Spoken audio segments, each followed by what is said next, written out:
Баршаңызға қайырлы күн. Менің каналыма қош келдіңіздер. Бүгін сіздерге малинаны дара-дара етіп қатырудың және сақтаудың оңай жолын көрсетемін. Және сол малинаны қайнатпай, яғни қантқа араластырып, осылай варенье жасаудың жолын көрсетемін. Сондықтан видеоны соңына дейін қараңыздар. Малинаны жумаймыз, яғни малина жууды қажет етпейді. Жуатын болсаңыз, ол бұлжырап, сондай су ағып кететін болады. Құрғақ түрінен осылай дара-дара етіп, тақтайға қоямыз. Бетіне пищевая пленка немесе пергамент қағазын қойсаңыз болады. Сорттағанда сондай ірілеуін, әдемілерін әрі міндетті түрде осылай құрғағын қойыңыздар, сонда жақсы қататын болады. Егер қатты езіліп тұрған болса, немесе сәл езіліп тұрған болса да, оны мүлдем осындай қолданбаймыз. Одан варенье жасауға болады.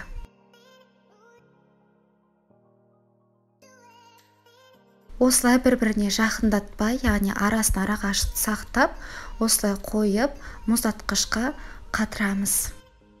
Менде әр малинаның осылай қатуына 6 сағаттай уақыт кетті. Сізде аз немесе одан да көп болуы мүмкін. Қараңыздар, барлығы да оңай алынады, әрі дара-дара болып қатты. Енді біз оларды осылай зип пакетке саламыз. Зип пакетіңіз болмаса, кәдімгі целлофан пакетке салсаңыз да болады. Бірақ зип пакет өте ыңғайлы, яғни қажет кезде ашып, қайттан оңай жауып қоясыз. Барлығы да осылай видеода көргеніңіздей бір-біріне жабыспай дара-дара етіп сақталады. Мінекей, менде 4 зип пакет, яғни 1,5 килодай малина қатырдым. Сіз өз қалауыңызша қанша көлемде қатырғыңыз келсе, сонша қатырып сақтай берсеңіз болады. Дара-дара болып, әдемі болып қатады. Бұл жеміс-жидектер 4-5 жылға дейін осылай мұздатқышта тұра береді. Енді қалған малинамыздан біз варенье жасаймыз. Бұл вареньені қайнатпаймыз, тек қантпен араластырамыз. Қантты бірге бір қосады, яғни менде бұнда 5 кило малина, оған 5 килограмм шекер қосам.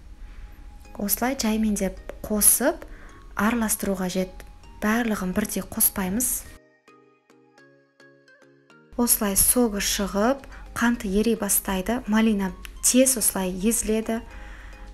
Қантымызды міндетті түрде жақсылап ерту қажет. Яғни үнемі осылай араластыру қажет. Толығымен қанты еруіне менде шамамен 4 сағатта кетті. Қанты еріген соң, толық дайын болған соң, банкілерге құйып аламыз. Менде жарты литрлік банкілер. Егер 1 литрлік болса, 1 литрлікке де құйып алсаңыздар болады. Воронка немесе воронкасыз да осылай құюға болады.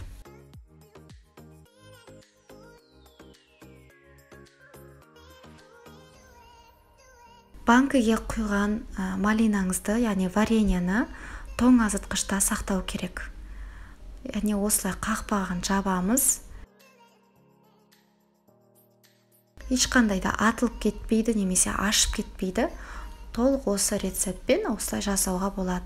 Егер сізде тоңазытқышта орын болмаса, яғни мұздатқышта да сақтауға болады. Ол үшін сіз осылай мен сияқты баклажкаға құйсаңыз болады.